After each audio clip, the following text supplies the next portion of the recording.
Jerome Carter was 38 years old, and until that Tuesday night, he believed he had built something unbreakable. 9 years of work, 11 men on his crew, a contracting business he grew from one truck, and a handshake reputation into a company that kept beating every competitor in Atlanta, including a man named Grant Tobias, who had been losing bids to Jerome for 3 straight years. Jerome had no idea those losses had become personal enough to cost him everything. That night, Jerome came home to an argument that felt slightly off, too sharp, too rehearsed, each word landing exactly where it needed to land. Then he heard his wife's voice shift from the next room, the tremble, the 911 call, the tears already in place before the police arrived. Jerome was handcuffed in his own driveway while Andrea watched from the doorway, and the moment the patrol car turned the corner, she stopped crying entirely. 2 days later, Jerome learned his business accounts had been drained that same morning, before she ever picked up the phone. What happened over the next 3 years would shock everyone who thought they knew how this story ended. Before we jump into the story, comment where in the world you are watching from and subscribe, because tomorrow's story is one you need to hear. The early morning Atlanta air hung thick with humidity as Jerome Carter stood at the edge of the construction site. Blueprints spread across the hood of his truck. The sun hadn't fully risen yet, but his crew was already arriving one by one, their work boots crunching against the gravel. "Morning, Mr. Carter," Marcus called out, adjusting his hard hat as he approached. Jerome nodded, a small smile crossing his face. "How's your boy doing with that science project?" Jerome asked, remembering their conversation from earlier in the week. Marcus's face lit up. "First place, thanks to those tips you gave him about structural support. Kid's already talking about becoming an engineer." Jerome made a mental note to bring in some basic drafting materials he had stored in his garage. Marcus's son showed promise, and Jerome believed in nurturing that kind of interest early. The rest of the crew filtered in as Jerome reviewed the day's objectives. He knew each of them by more than just their names. He knew their stories. Tom was saving for his daughter's college fund. Ray had just bought his first house. Chris was helping his mother with medical bills. These weren't just workers. They were people who trusted him with their livelihoods. "We're running the electrical through the East Wing today," Jerome announced, pointing to the relevant section of the blueprint. "David, I want you leading that. You've got the steadiest hands for the detailed work." David, a veteran electrician who'd been with Carter Construction for 6 years, nodded with quiet pride. Jerome had learned early that recognizing people's specific strengths wasn't just good management. It was how you built loyalty. The morning progressed with the steady rhythm Jerome had cultivated over 9 years of building his company. From one truck and a helper to this, 11 skilled workers, commercial and residential licenses, and contracts with 3 major Atlanta development firms. He'd built it all on a foundation of showing up on time and finishing what he started. Around noon, Jerome's phone buzzed. A text from Andrea. "Handled the networking lunch. Met some interesting people. We'll tell you about it tonight." He texted back a quick thank you. The job site emergency, a delivery mix-up that could have delayed their timeline by weeks, had kept him from attending. He was grateful Andrea had stepped in to represent Carter Construction. She understood the importance of maintaining those relationships. Later that afternoon, while inspecting the framing work, Jerome overheard 2 of his newer crew members discussing another construction project across town. "Tobias and Associates," one said, shaking his head. "All flash, no substance. My cousin worked for them last year, said they underbid everything and then couldn't staff the jobs properly." Jerome knew Grant Tobias's reputation. Tobias and Associates spent more on marketing in a month than Carter Construction spent in a year. They had the glossy website, the radio ads, the billboard on I-85. But, in the last 3 years, Jerome had won every major contract they'd competed for. Clients appreciated marketing, but they valued reliability more. The sun was setting when Jerome finally pulled into his driveway. The house was quiet. Andrea was probably still at her yoga class. He grabbed a glass of water and settled at the kitchen table, reviewing the day's progress notes. The house around him held the comfortable silence of a life carefully built. The kitchen where he'd installed the cabinets himself. The back deck he'd rebuilt last summer. The dining room where he and Andrea hosted their families for holidays. Everything in its place. Everything earned through work and time. Andrea's keys rattled in the front door. She moved through the house with that restless energy he'd grown familiar with lately. He understood it. She was ambitious, always looking toward the next thing. It was one of the reasons he'd given her full access to their accounts years ago. She had good instincts for opportunity. "The networking lunch went well," she said, pouring herself some water. "Met someone very well connected in the development space." Jerome nodded, absorbed in his notes. "That's good. Thanks for handling it." She paused, maybe waiting for him to ask more questions, but he was tired. Tomorrow would bring another early morning, another day of building something solid and real.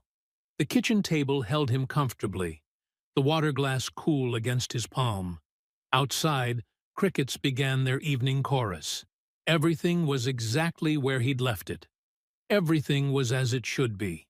Jerome's truck pulled into the driveway just after 7.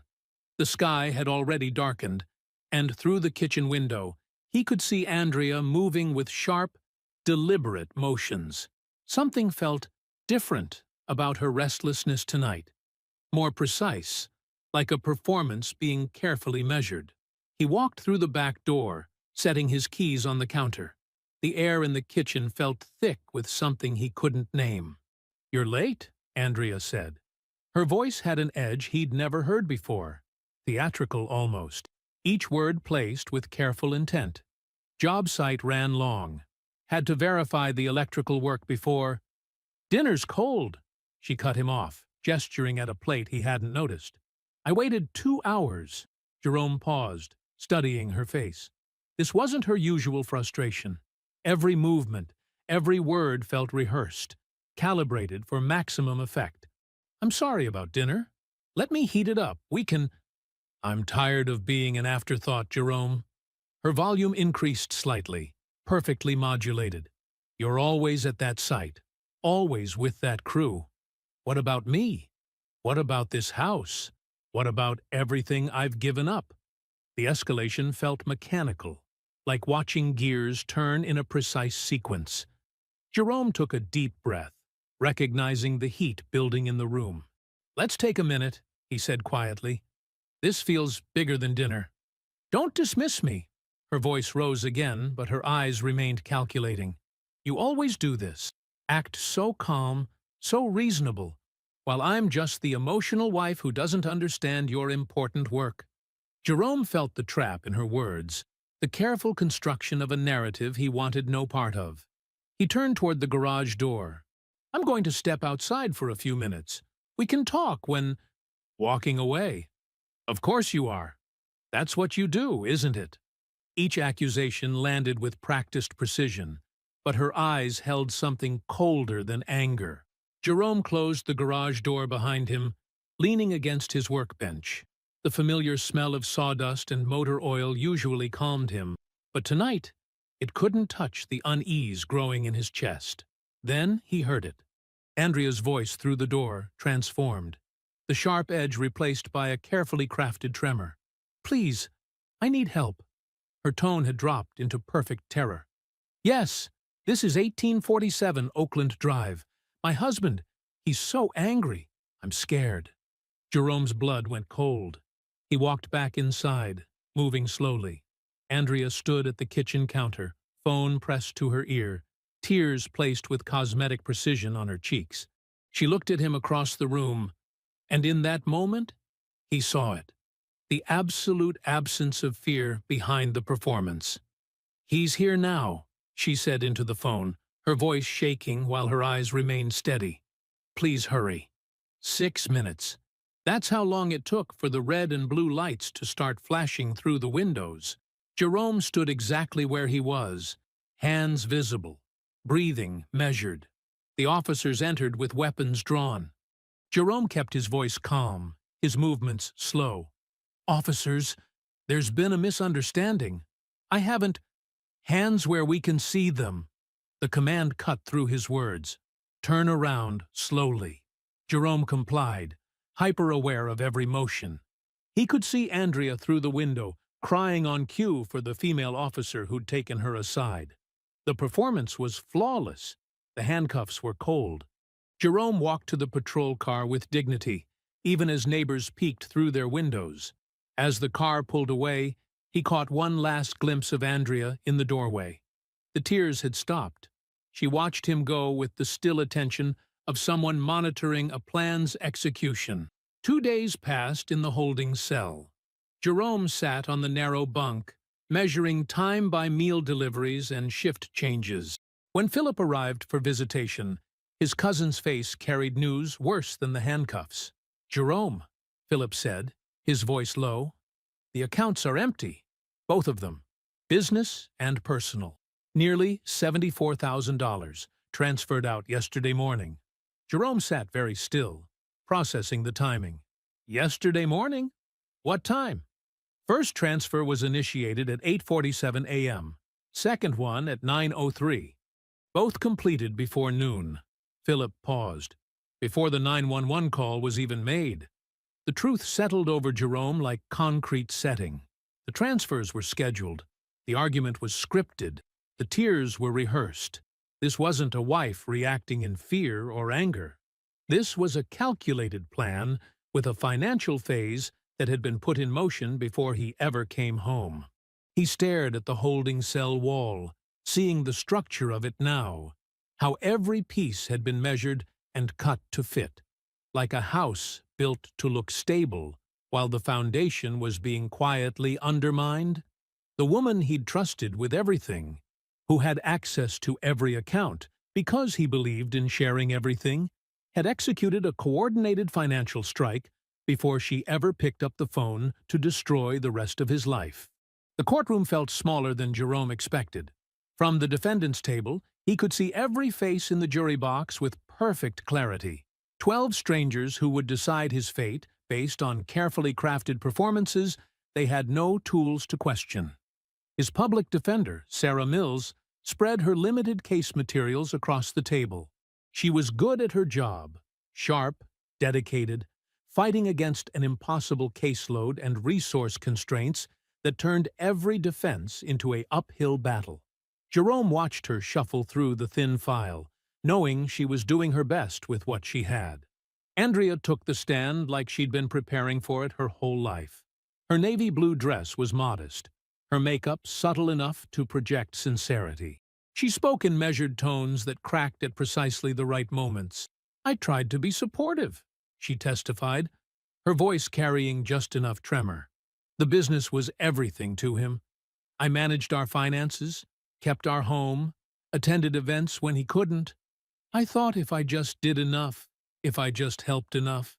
She paused, dabbing at her eyes with a tissue. Jerome watched her performance with the detached attention of a contractor studying faulty workmanship. Every pause was calculated. Every tear was placed like a nail driven to the exact depth needed to hold something false in place. Delia Cross took the stand next. Their neighbor of 5 years shifted in her seat, discomfort visible in her posture. She testified about the night in question, the shouting she heard, the crash that followed. "It was loud," she said. "I heard raised voices, and then there was this crashing sound." Both statements were technically true. What she didn't say, what Jerome could see her wrestling with as she spoke, was that she heard no physical altercation. The crash had been a trash can lid in the alley, but something kept her from offering that context, and Jerome noted how her eyes flickered toward the gallery when she finished speaking. The photographs hit like hammer blows.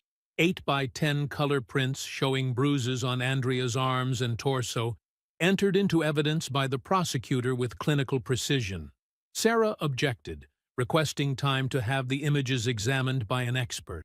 The judge denied the motion, They had no budget for forensic analysis and no grounds to delay based on speculation. Jerome studied the photographs as they were displayed for the jury. The bruising patterns looked wrong to his experienced eye, too uniform, too carefully placed. But he couldn't articulate why, and his defender had no resources to bring in someone who could. The jury deliberated for 4 hours. Jerome stood as they filed back in, his posture straight, his face composed. The foreman's voice seemed to come from somewhere far away. On the charge of aggravated assault in the first degree, we find the defendant guilty. The judge's words followed.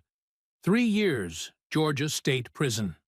Jerome maintained his dignity as the sentence was read. He let his eyes move across the gallery, taking inventory of who had come to watch his life be dismantled. That's when he saw him, Grant Tobias, seated 2 rows behind Andrea, a man who had no stated connection to this case and no reason to attend this trial. As Andrea moved past Grant's row toward the exit, Jerome caught it. The smallest nod of acknowledgement between them, quick enough to miss if you weren't watching for it. Jerome filed that image away with the precision of a man who catalogs every measurement on a job site.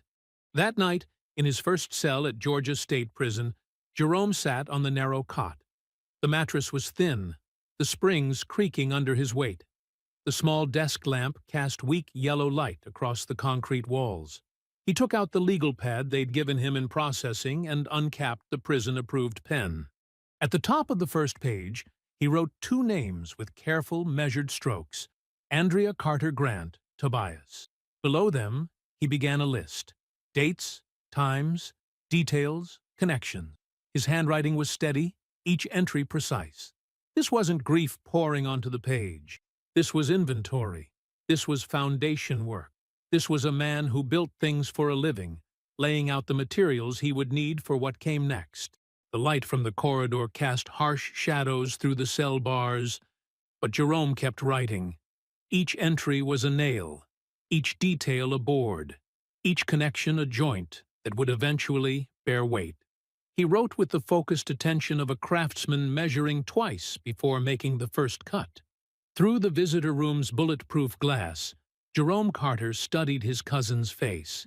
14 months of these visits had created a routine. Philip arriving with a manila envelope full of documents, Jerome ready with his legal pad of new research requests. The fluorescent lights cast harsh shadows across the metal visiting booth, but Jerome's focus remained sharp and clear. "You've been busy," Philip said, spreading out the documents one by one.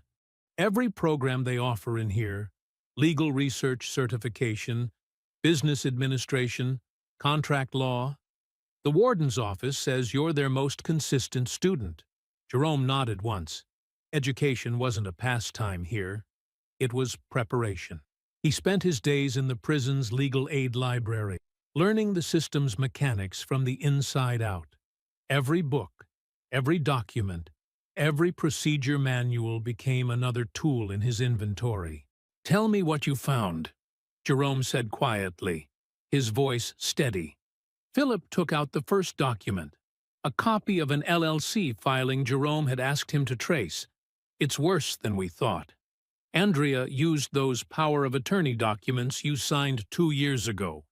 Remember those estate planning papers she said were routine? She transferred your contractor's license into a new shell company 3 months after conviction." Jerome remembered signing those papers across their kitchen table, Andrea explaining they were just standard protection for their growing assets. His pen had moved across the pages without hesitation because trust, at that point, was still complete. "The shell company feeds directly into Tobias and Associates," Philip continued. "Grant's absorbed everything. Your licensing, your vendor relationships, even your company's reputation in the market. He's been systematically harvesting what you built." Jerome made a note on his pad, his handwriting precise. "The crew? He approached your top 3 within 60 days of the conviction, positioned himself as their savior, offered to rescue them from a failing company." Philip's voice held contained anger. Marcus and Deshawn told him to go to hell, but Terrell took it, Jerome finished. He wasn't surprised. Terrell had a sick mother, 2 kids in private school. Pressure finds the stress points in any structure. He seemed torn up about it, Philip added. But yeah, he's running one of Grant's crews now. Jerome nodded once.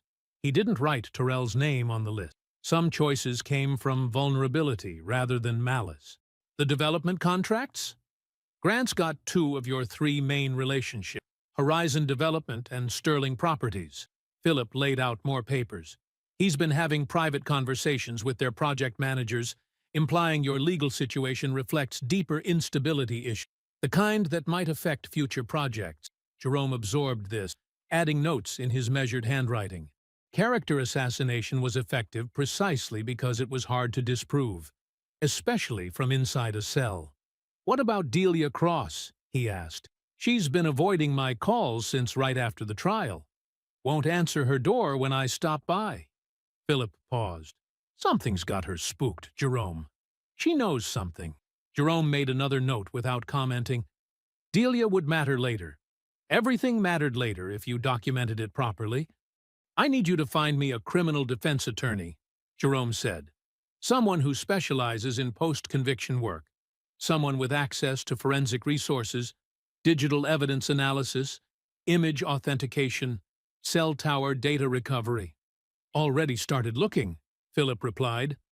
"There's a woman named Dorothy Ames, 25 years experience, focuses on overturning convictions based on evidence irregularities. Takes cases pro bono if she sees enough merit in the appeal strategy." Jerome wrote the name. "Get me everything you can find on her case history. Every conviction she's overturned. Every evidence challenge she's won. I want to know exactly what she looks for in a case before she commits." Philip nodded, gathering the documents as visiting hours drew to a close. Jerome took the papers.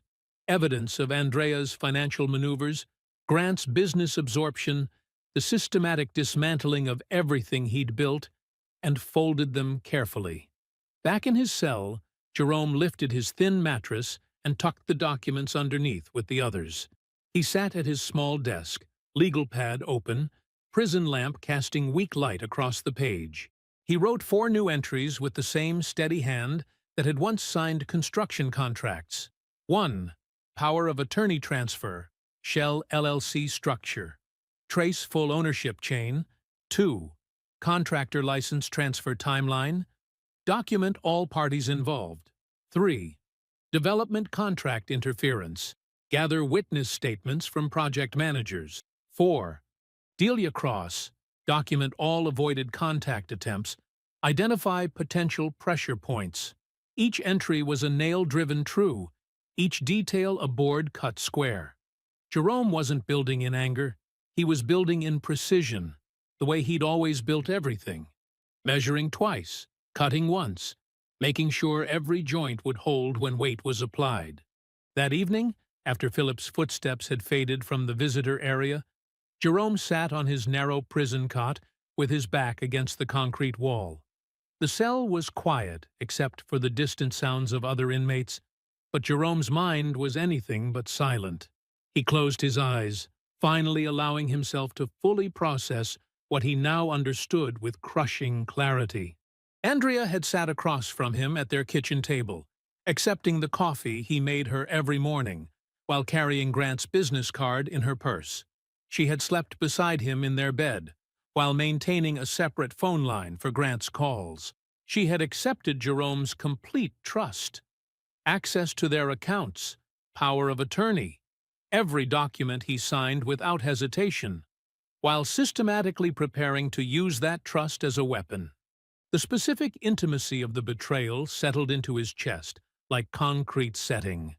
Every morning kiss, every casual touch, every moment of supposed vulnerability, all of it had been performance, not just lies, but sustained daily deception requiring dedication most people couldn't maintain. She hadn't stumbled into betrayal. She had built it methodically, the way Jerome built houses, foundation first, then framework, then finishing work, He remembered specific moments with new context. Andrea suggesting they update their estate planning documents, her voice casual as she slid the power of attorney papers across the table.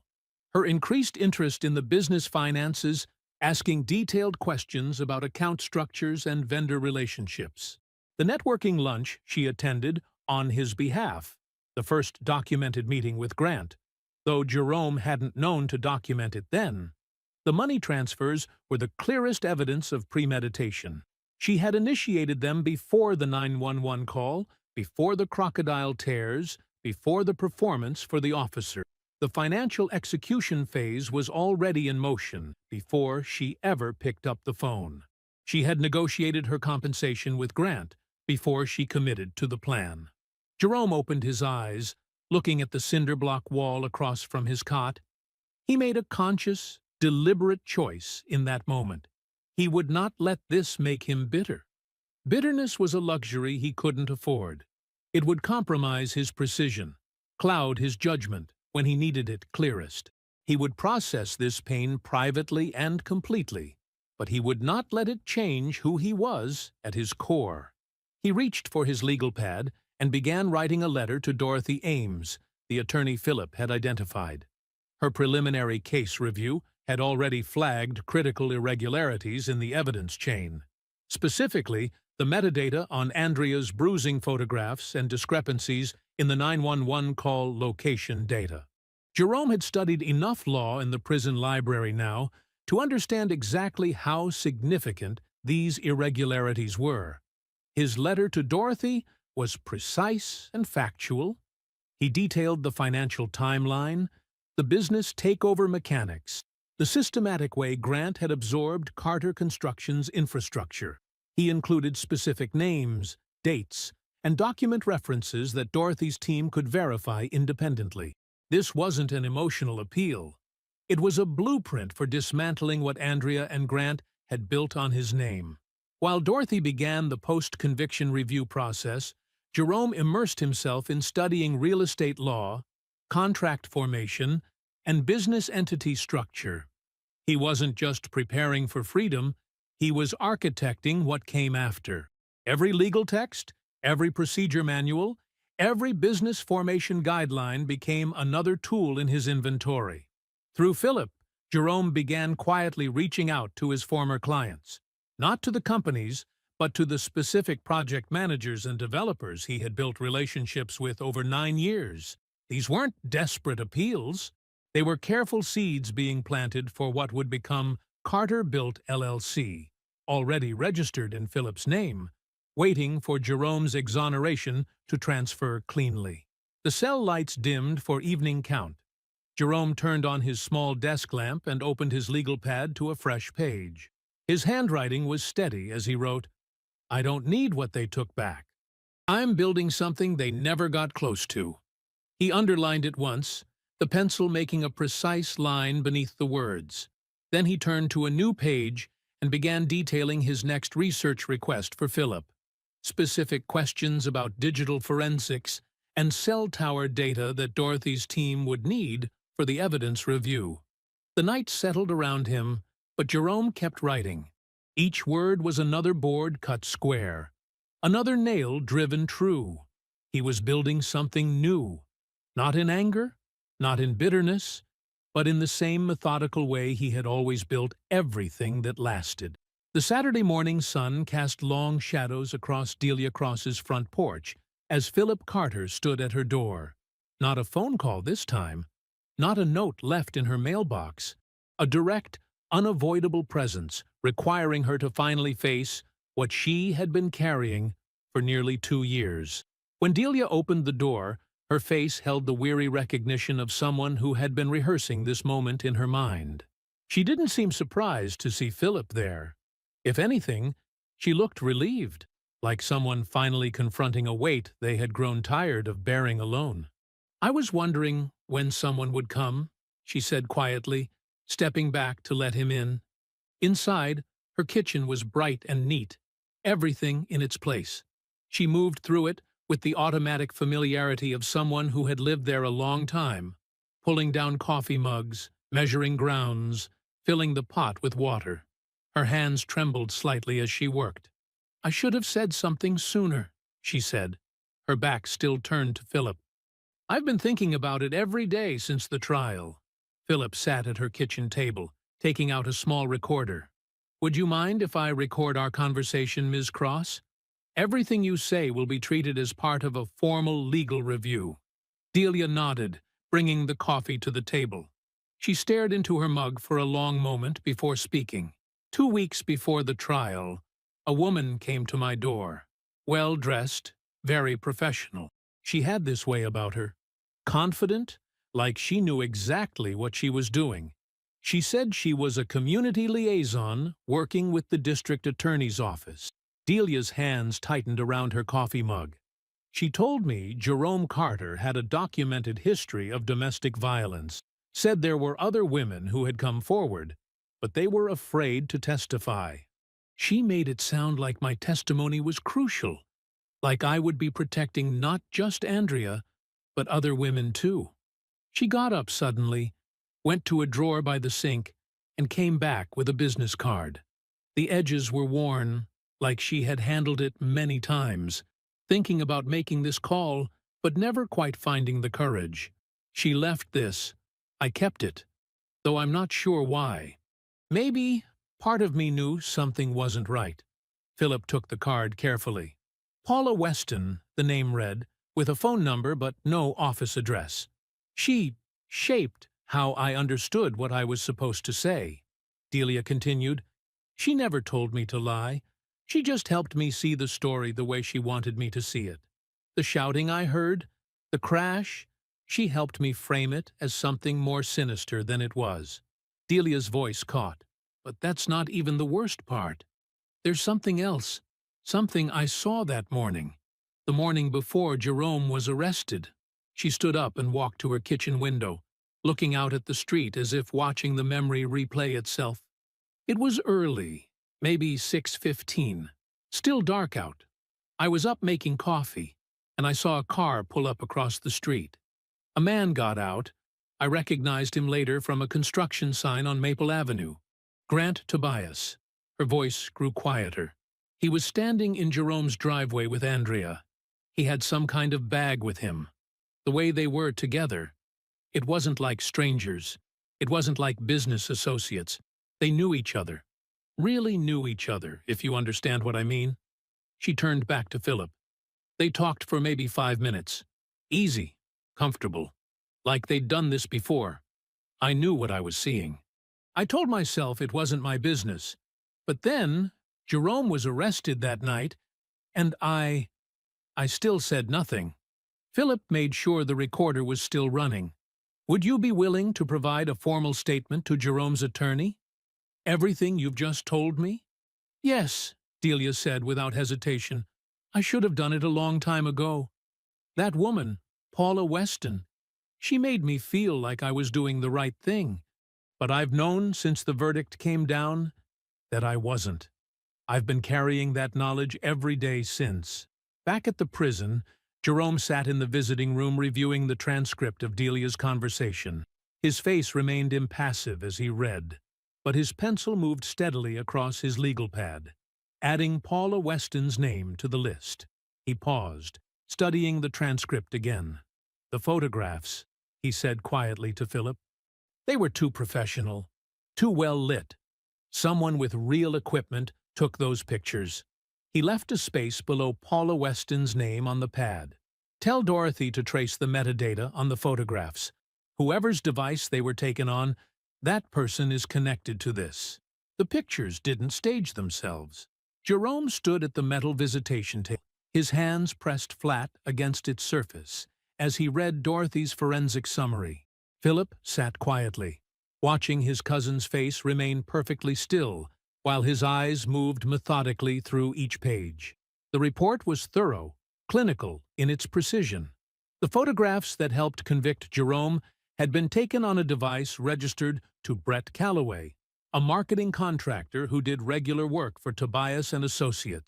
The metadata showed manual alterations to the timestamps, amateur work that any skilled forensic analyst could detect.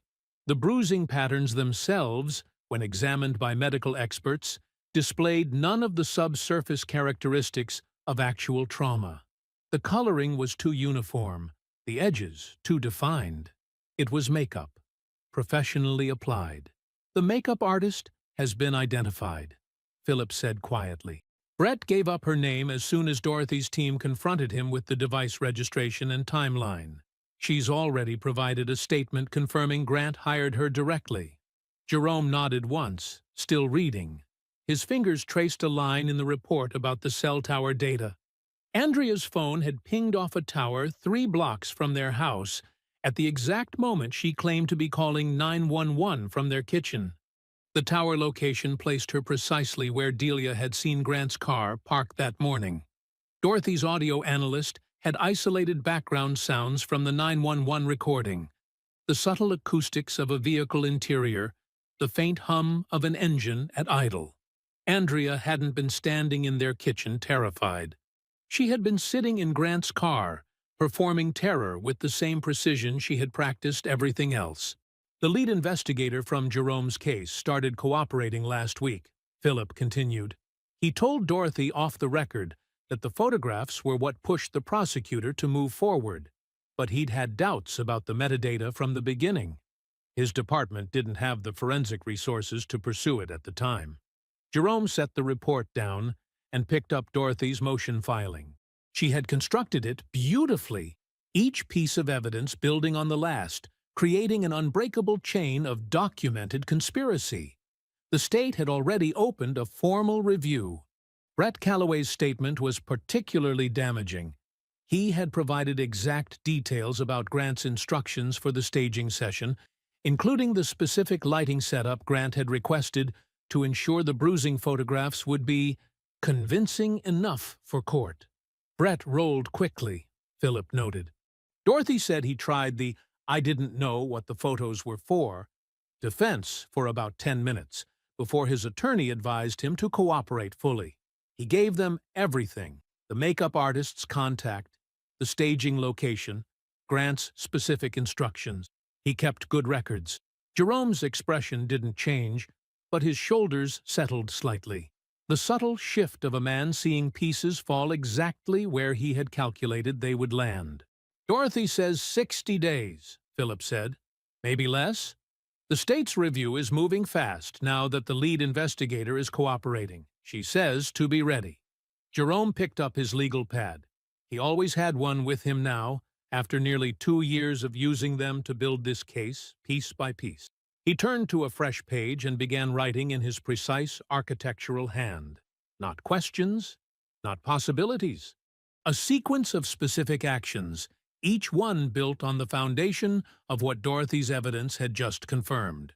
First, contact every major client relationship he had built over 10 years, not through the company, through the people.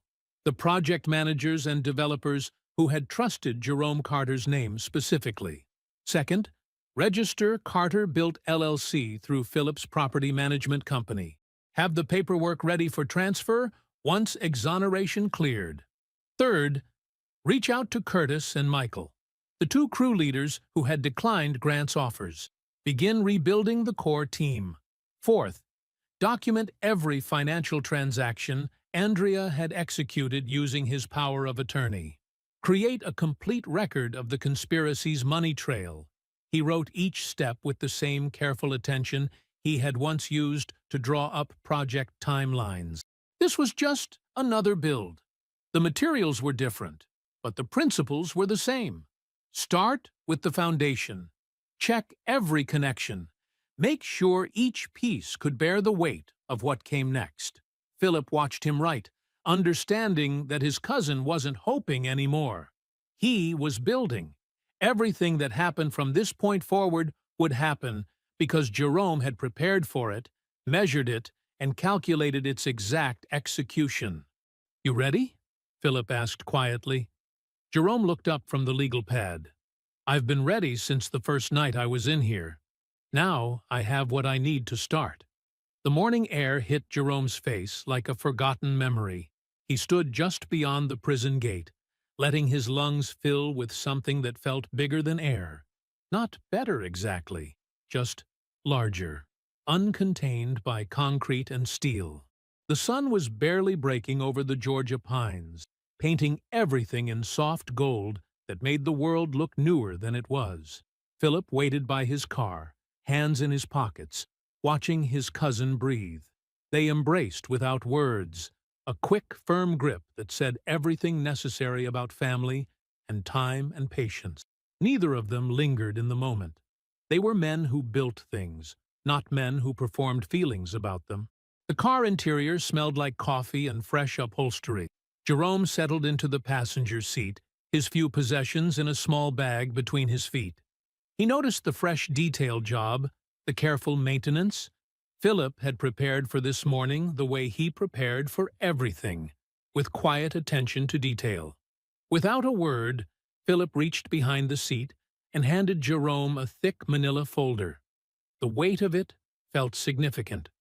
Jerome opened it carefully, the way he used to open blueprints at job sites, with focus, with purpose, with the understanding that what he was about to review mattered.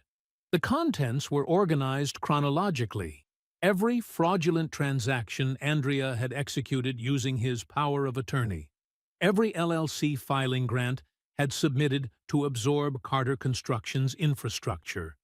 Every contract Grant had acquired through whispered implications about Jerome's stability.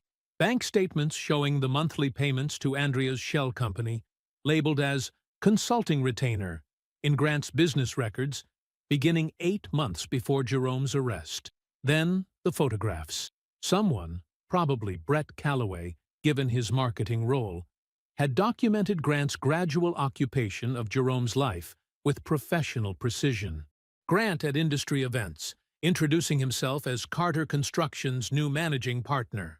Grant meeting with Jerome's former clients, shaking hands in conference rooms Jerome had sat in less than 3 years ago. Grant and Andrea together at neighborhood gatherings, playing the role of the happy couple who had weathered difficulty and emerged stronger. The last photograph stopped Jerome's breath for a moment. It was from a neighborhood social media post. A summer cookout in what used to be his backyard. Grant stood at Jerome's Weber kettle grill, spatula in hand like he owned it. Andrea laughed beside him, wine glass raised, completely at ease in a space that still had Jerome's handprints on every surface. Jerome stared at the grill, not at Andrea's face, not at Grant's confident stance, but at the grill itself. He had bought it with cash 3 years ago, assembled it alone in the driveway on a Saturday afternoon. He remembered checking each connection, making sure the legs were perfectly level, taking satisfaction in the precision of simple things done right. He closed the folder deliberately, set it on his lap, looked out at the highway unwinding ahead of them. How long before they know I'm out? His voice was steady, measured. Philip merged onto the interstate before answering. Grant's had someone watching the facility since Dorothy filed the motion. He knew before you cleared the gate. Jerome nodded once. Good. I want him watching. Let him think knowing where I am means he still has control of this. They drove in comfortable silence for several miles. Then Jerome opened the folder again, this time focusing on the legal documents in the front. Dorothy's fraud lawsuit against Grant's LLC was beautifully constructed. Every fraudulent transfer documented, every misused power of attorney filing highlighted, every shell company connection traced to its source. 4 client letters of intent already signed with Carter Built, Philip reported, reading Jerome's focus. 3 more meetings scheduled next week. Curtis called yesterday. He and Michael are ready to start as soon as you give the word. They've kept in touch with 2 other guys from the original crew. You'll have a solid foundation team on day 1. Jerome absorbed this information with the same quiet focus he had applied to everything for the past 2 years and 9 months. Each piece was a building material, each connection a load-bearing joint. He had been assembling this structure since the first night inside, and now it was ready to stand. He took out his phone, a new one Philip had waiting, his old number restored. He scrolled to Andrea's contact. She had kept the same number, probably believing he would never be in a position to use it against her. The kind of confidence that comes from thinking you've won completely. He pressed dial. The phone rang 3 times. He could hear the exact moment she recognized his number, the slight catch in her breath before she answered. "Andrea." His voice was perfectly level. "I'd like to meet at the house. There are some property matters we need to discuss in person." He paused for exactly 2 seconds. "Bring Grant." Jerome stood in his former kitchen for a moment, letting the familiar scent of coffee and pine cleaner wash over him. Nothing had changed. The same granite counters he'd installed himself. The same light fixture he'd rewired one Sunday afternoon. The same wooden table where he'd spent countless nights reviewing contracts and building estimates. He pulled out the chair he'd always used, the one with the slight wobble he'd never quite fixed, and sat down. Dorothy Ames settled into the chair to his left, her briefcase resting against the table leg. Philip took his position near the back door, shoulders squared, presence solid and grounding. Jerome placed a single manila folder on the table's worn surface. Inside was everything: 3 years of evidence, documentation, and carefully gathered testimony. He folded his hands on top of it and waited, his breathing steady and controlled. The sound of a car pulling into the driveway broke the morning quiet. Footsteps on the front walk. Keys in the lock. Jerome kept his eyes fixed on the folder, his expression perfectly neutral. Grant entered first, his confidence filling the doorway like expensive cologne. He wore a tailored suit that probably cost more than Jerome used to make in 2 weeks. His smile was practiced, professional.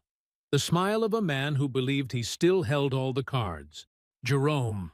Grant's voice carried that particular tone of false warmth as he extended his hand. "Welcome home." Jerome looked at the offered hand without expression, without movement.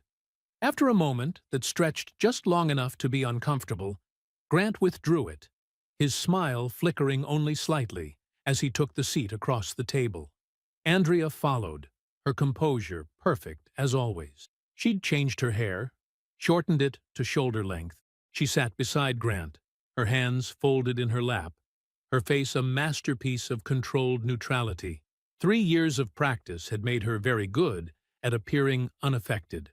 Jerome studied them both for a long moment. Then, with deliberate slowness, he opened the folder and began laying documents on the table one at a time. The photograph metadata report came first.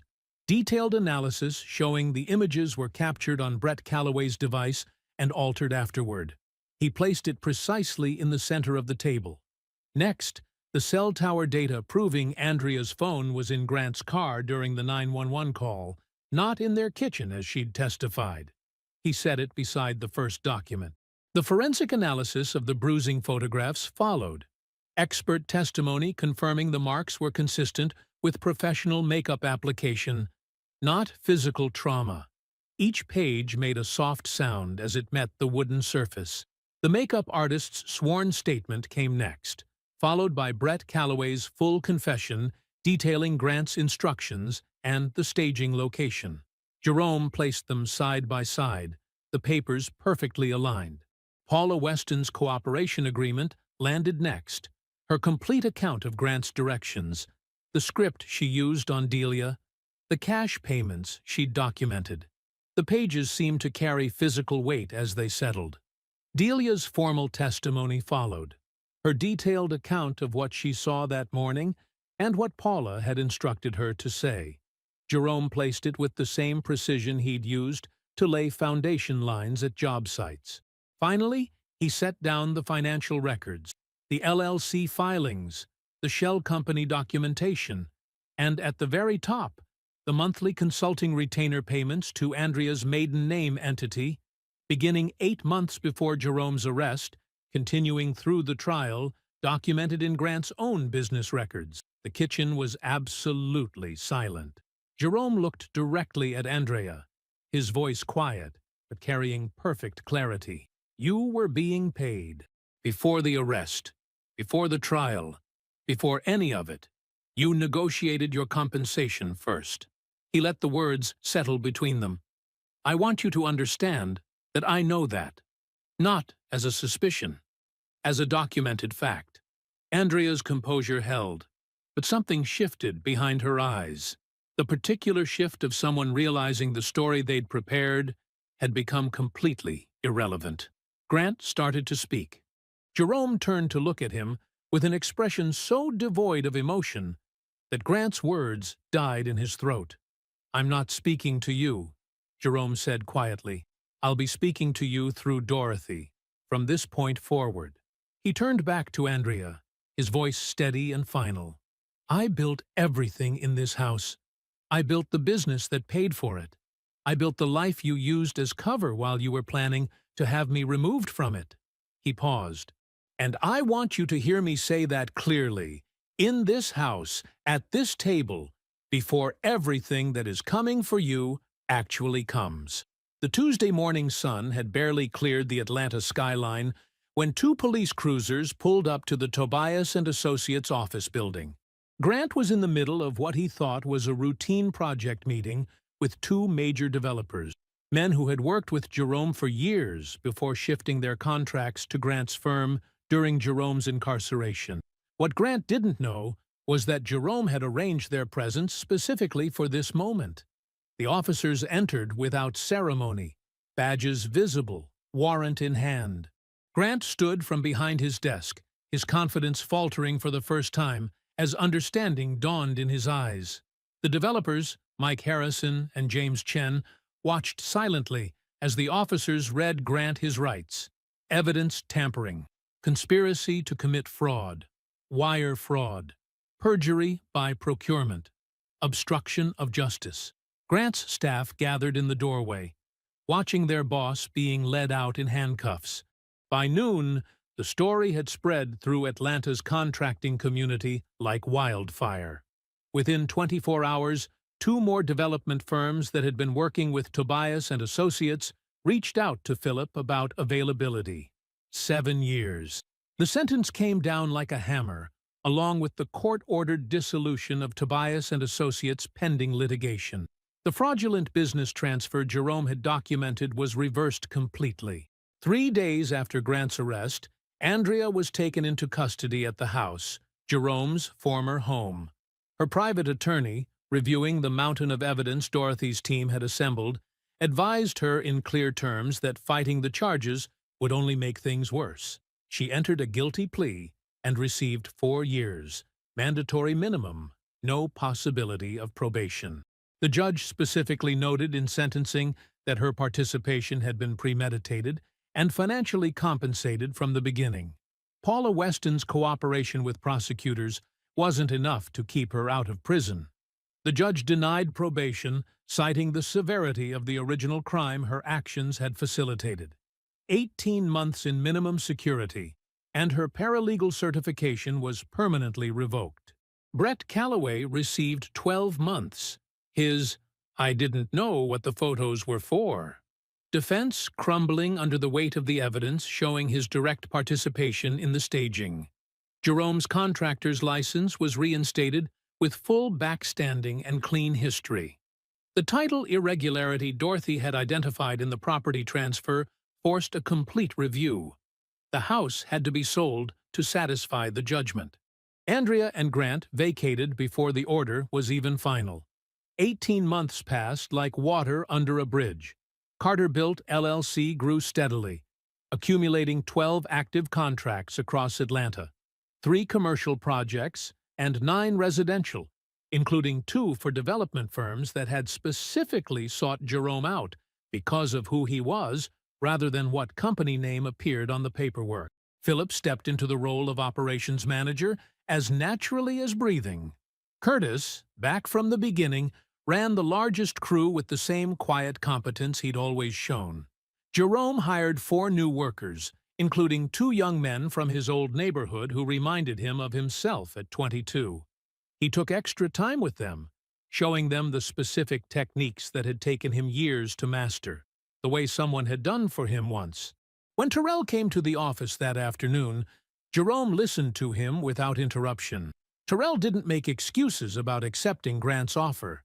He simply explained the pressure he'd been under and acknowledged his shame directly. Jerome offered him a probationary position, making it clear that trust would need to be rebuilt. Terrell accepted immediately, understanding the opportunity for what it was. Dorothy's handwritten note arrived the week Andrea's sentencing was finalized. Jerome read it twice before framing it. 4 years, mandatory minimum. No alternatives offered. The record reflects the full truth. You did this. Every line of the investigation started with your list. This outcome was yours. He hung it beside his contractor's license, a reminder of what precision and patience could accomplish. One evening, over takeout in the office, Philip carefully asked if Jerome ever thought about Andrea. Jerome considered the question with his usual thoroughness. "I think about the man I was when I trusted her," he said finally. "How complete that trust was. How I gave it without keeping any back." He paused, choosing his words precisely. "I don't want to be that naive again. But I also don't want to become someone who can't trust anyone. That would mean she changed me permanently. I'm not giving her that." "What do you want?" Philip asked. "I want to trust people who have actually earned it. I want to give what I give to people who are worth what I'm worth." Jerome met Philip's eyes steadily. "I know what I'm worth now. That's the only thing I'm keeping." The job site at dawn held that particular energy of things beginning. Jerome stood with blueprints in his hands, watching his crew arrive one by one, their breath visible in the early morning air. The sound of work starting rose around him, the grounded, solid sound of people building something that would stand long after this moment was a memory. I hope you enjoyed that one. Be sure to like the video and subscribe so you don't miss the next story. I've picked out 2 more for you that I think you'll really like.